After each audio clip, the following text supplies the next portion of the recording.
2023년 2월 27일 월요일 매일성경 마태복음 14장 13절에서 21절 말씀을 묵상합니다. 세례 요한의 죽음의 소식을 들으신 예수님은 곧바로 배를 타고 빈들로 가십니다.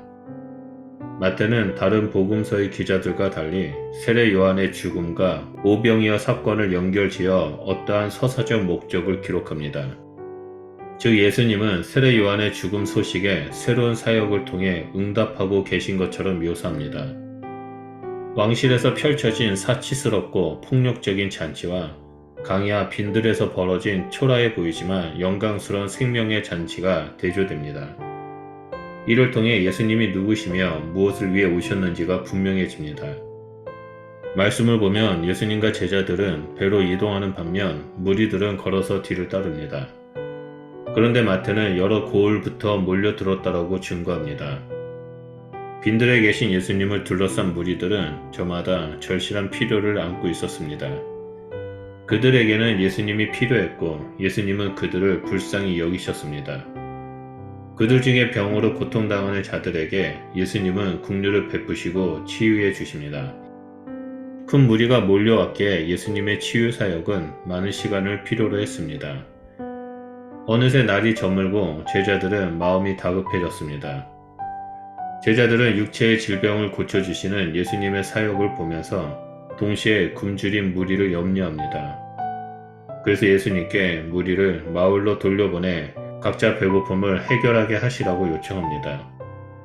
제자들의 이러한 반응은 자신들이 무리의 끼니를 해결할 능력이 없었고 또 그들의 끼니에 대해 책임도 없다는 정서가 짙게 깔려 있었습니다.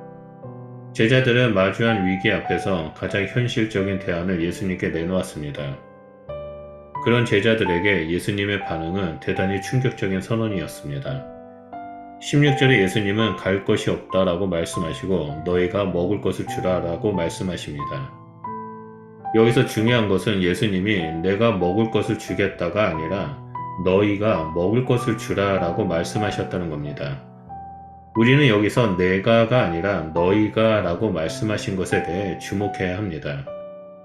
이 말씀은 이미 단념해버린 제자들 안에 해결할 답이 있다는 것입니다. 너희가 먹을 것을 주라는 말씀은 너희 안에 답이 있다, 너희가 저들의 필요를 채워줄 수 있다라는 것을 의미합니다. 지금 예수님은 치유 사역으로 무리의 필요를 채워주시고 이제 무리의 또 다른 필요를 채워주는 사역에 제자들을 초청하신 것입니다. 예수님의 초청에 제자들은 너무나 놀랐습니다. 그리고 현실적인 반응이 나옵니다. 탄탄한 논리와 함께 명백한 증거가 제시됩니다. 지금 제자들이 가진 것은 오병이어가 전부입니다. 이것으로도 제자들의 저녁으로는 부족합니다. 그래서 제자들은 우리는 아무것도 가지고 있지 않습니다. 5개의 떡과 2마리 물고기를 제외하고 라고 대답합니다. 제자들이 가진 오병이어는 무리의 필요를 채워줄 답이나 능력이 아니었습니다. 오히려 자신들의 무능력한 현실을 적나라하게 보여주는 확실한 증거였습니다. 그런 제자들에게 예수님은 그것을 가져오라 라고 하신 후 무리를 명하여 잔디에 앉게 하십니다. 그의 예수님은 오병이어를 받아 하늘을 향해 축사하시고 떼어 제자들에게 줍니다. 그리고 제자들은 받아든 그것을 무리에게 나눠줍니다. 이로 인해 날이 저물어 가던 어느 날 예수님으로 말미암아 하늘의 풍성한 생명의 잔치가 빈들에서 펼쳐집니다. 예수님이 주신 떡과 물고기는 모든 무리가 다 배불리 먹고 남은 조각 12바구니를 거둡니다.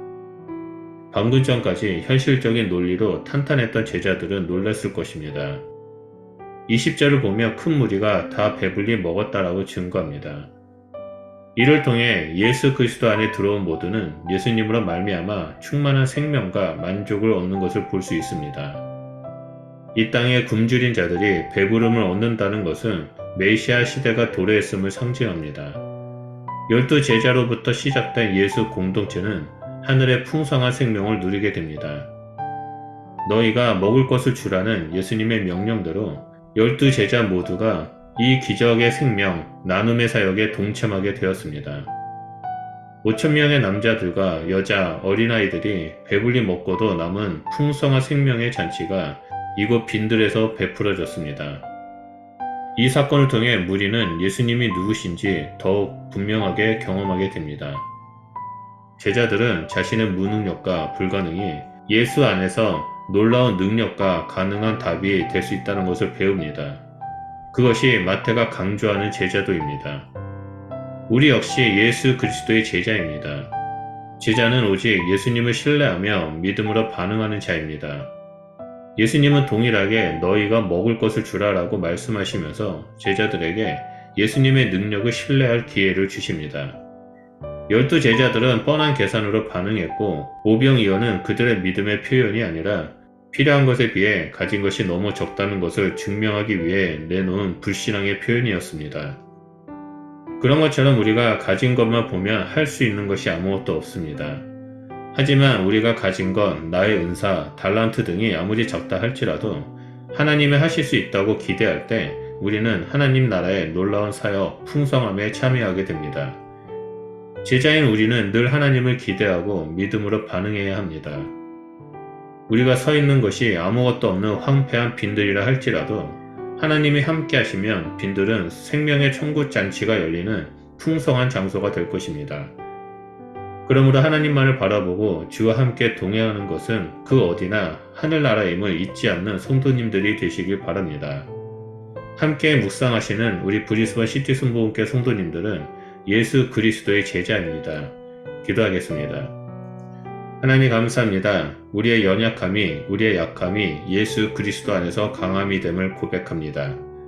내가 가지고 있는 건 내 손에 쥐고 있는 것만을 붙잡고 살아가는 자가 되는 것이 아니라 모든 것을 내려놓고 주님만을 기대하며 나아갈 때 하나님께서 행하시는 것들을 보는 믿음의 사람이 될 수 있도록 우리 삶 가운데 역사하여 주시옵소서. 그래서 살아계신 하나님, 살아서 역사하시는 예수 그리스도를 경험하고 이 땅에서 예수님 한 분만으로 만족함을 누리며 소망 되신 예수님을 따라가는 주의 제자가 될 수 있도록 우리 삶 가운데 일하여 주시옵소서.